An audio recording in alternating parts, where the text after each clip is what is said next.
Waktu itu tuh rada sepi, Pak. Rada sepi. Di Lalanya tuh lagi sepi. Tapi lewat masih ada. Lewat masih ada. Bapak nongkrong di situ. Nongkrong di situ. Oke, Bapak nongkrong di situ. Pada waktu nongkrong.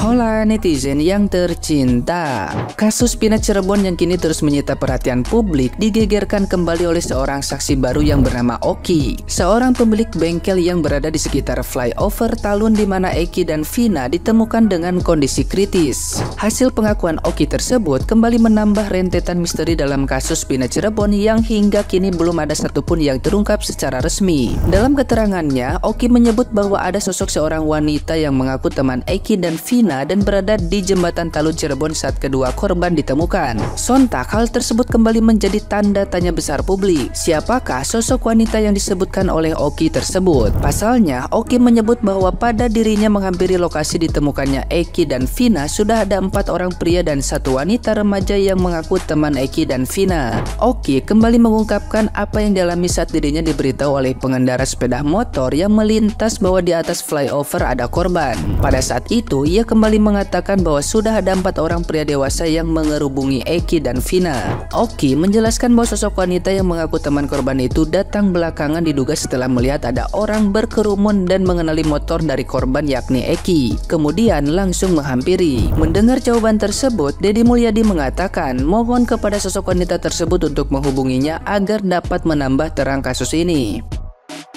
Nah, gimana nih menurut netizen yang terhormat? Silahkan berkomentar ya.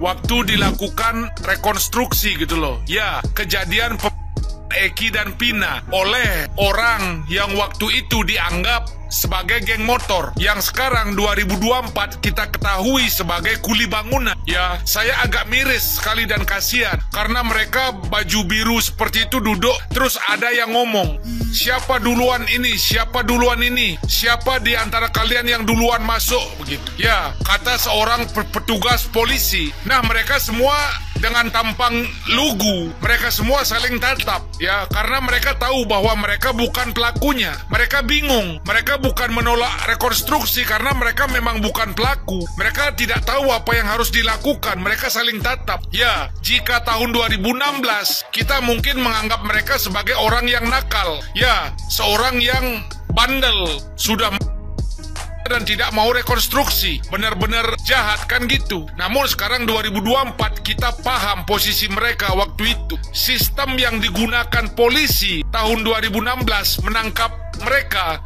sama yang digunakan untuk menangkap Peggy di tahun 2024 ini. Karena saya yakin sistem yang digunakan untuk menangkap Peggy juga sama digunakan sistem yang sama digunakan untuk menangkap mereka pada tahun 2016. Ya, saya yakin nggak ada surat, pasti langsung tangkap. Nggak mungkin mereka datang terus ngomong saudara Sudirman, saudara Saka Tatal, saudara Eka Sandi, saudara Jaya, saudara ini kami dari kepolisian, maukah Anda datang, kami dapat surat penangkapan? Nggak mungkin, kayaknya nggak mungkin. Ya, apalagi mendatangi keluarga Sudirman, Jaya sambil bilang, maaf Bapak Ibu, anaknya di rumah, ini surat penggeledahan, kami mau membawa anak Anda. Kayaknya nggak ada. Ya, jadi salah prosedur. Jadi kalau besok Peggy Kuli Bangunan menang, maka ada angin segar, ada harapan yang baik untuk mereka juga senasib yang sama. Kemungkinan TKP kejadian Vina dan Eki itu bukan di SMP 11 gitu ya, seperti yang disampaikan oleh keterangan di BAP gitu. Tapi yang paling memungkinkan, yang paling dekat dengan alun-alun ya, dengan jalan layang alun-alun di alun-alun itu ya, itu adalah lokasi bangunan yang sedang dicor pada masa itu gitu. Dengan berbagai bukti gitu ya, bahwa di peraknya itu ada kayak tempelan adukan semen gitu ya, katanya ya, di bajunya Eki atau di mananya gitu ya, terus ada jejak semen gitu, jejak kayak bekas pengadukan semen kayak gitu. Nah, itu bisa jadi sih guys ya. Kalau memang demikian, pertanyaannya adalah siapakah pemilik gedung tersebut, ya enggak? Siapa pemilik gedung tersebut yang sedang dibangun itu ya guys? Karena kan nggak mungkin dong ya, bangunan yang sedang dicor milik orang, bukan milik dari mereka gitu ya, bisa sepeda itu mereka jadikan TKP gitu. Kan pastinya cukup tricky gitu. Siapa tahu masih ada tukang yang menginap dan sebagainya gitu kan. Gimana guys menurut kalian? Apakah TKP yang disampaikan ini justru menggiring opini bahwa pelakunya adalah kuli bangunan?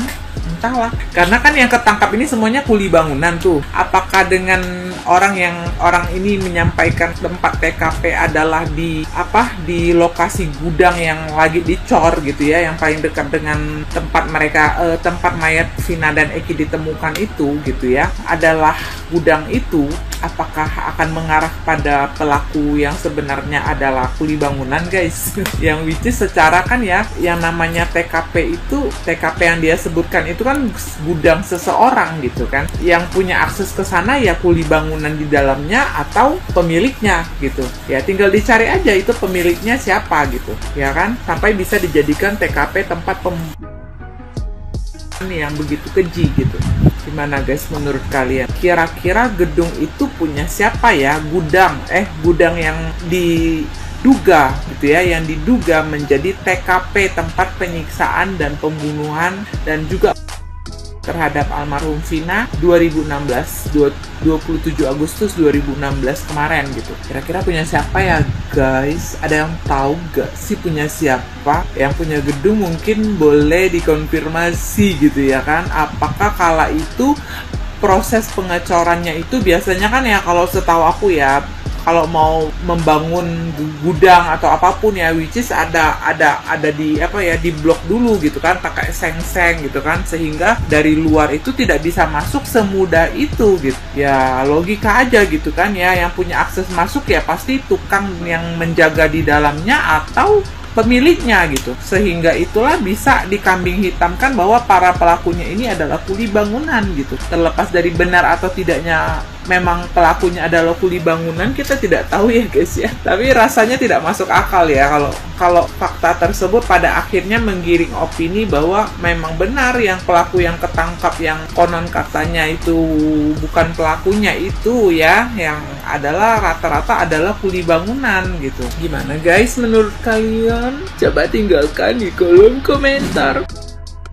Eki dan Vina oleh sekelompok orang yang megang kartu as bapaknya Eki. Dalam keadaan terluka parah, Eki dan Vina masih bisa berboncengan menuju TKP. Di TKP itulah Eki dan Vina istirahat, sepedanya dijagrakin ataupun motornya dijagrakin gitu aja. Namun ketika istirahat itulah Eki tidak kuat lagi dan meninggoy. Untuk sperma di celana dalam, maka itu ada dua kemungkinan, bisa suka sama suka atau paksaan. Jika suka sama suka, maka itu dilakukan Eki dan Vina sebelum. Karena sekelompok orang ini megang kartu as bapaknya, maka sampai sekarang mereka masih bebas dan ditangkaplah kuli bangunan itu. Dan nopum yang dimiliki oleh Ibu Titin juga menyimpulkan Ibu Titin bahwasanya Ibu Titin meyakini ini adalah kecelakaan, namun ada penyebabnya. Nah, penyebab itulah yang Bu Titin terlepas karena dia tidak mau berurusan dengan penyebabnya, tapi meyakini bahwa itu adalah kecelakaan. Kita berbicara tentang Kang Deddy. Kang Deddy masih belum berhenti, masih tetap menyuarakan, dan bahkan kita melihat memperjuangkan bagaimana supaya ketujuh orang yang sudah ditahan selama 8 tahun terakhir ini itu harus bebas. Kang Deddy sedang berjuang dan saya sangat mengapresiasi itu. Saya masih sangat mendukung Kang Deddy untuk masalah yang satu ini. Walaupun sebetulnya ada sebuah kekecewaan saya bicara tentang tes DNA, bicara tentang Peggy Setiawannya Pak Cecep. Ini masih merupakan sebuah pertanyaan besar buat saya dan mungkin juga buat sebagian netizen gitu. Pertanyaan ini mungkin buat saya kita bungkus dulu. Ini akan ada jalannya sendiri, akan ada cara sendiri, Tuhan akan berikan untuk menuntaskan itu. Walaupun sebetulnya kita menyayangkan karena tes DNA itu Kang Deddy lakukan pada saat masalah ini belum tuntas teratasi gitu. Jadi apapun yang Kang Deddy sudah lakukan saya tetap apresiasi, saya tetap mendukung. Hanya saja kita kesampingkan dulu bicara tentang Peggy Setiawan Kang Cecep karena itu akan ada waktunya. Yang kita harus perjuangkan sekarang membantu Kang Deddy bagaimana caranya untuk mengatasi atau mencari solusi tentang 7 orang yang sudah dihukum. Kasus yang terakhir ini sudah kita lihat statusnya, di mana Sudirman sendiri menghilang, Pak RT dengan anaknya si Mas Kavinya juga sudah terlihat sampai sejauh mana pemaparan mereka atau alibi-alibi mereka terhadap keadaan yang terjadi pada saat kejadian 8 tahun yang lalu itu. Ini sudah mulai terlihat, sudah mulai kelihatan. Dan buat saya, kita sokong, kita dukung penuh Kang Deddy untuk saat ini mencari solusi untuk menyelesaikan permasalahan 7 orang yang sudah dipidanakan sampai saat ini, ya. Karena sekali lagi buat saya, bicara tentang Peggy Setiawan, Kang Cecep, Tuhan punya cara, Tuhan punya waktu. Kang Deddy hanya manusia biasa, walaupun saya sempat kecewa. Tapi kini kita harus semangat, tetap mensupport apa yang dilakukan Kang Deddy sekarang. Yang lebih penting bagaimana untuk menyelesaikan masalah ke-7 orang yang masih ditahan sampai saat ini. Saya kira itu masalah opini saya, itu opini saya ya, bukan masalah, tapi itu opini saya yang saya kira kita harus bisa lebih bijak untuk menyikapi agar semua bisa terselesaikan dengan baik satu persatu. Oke guys.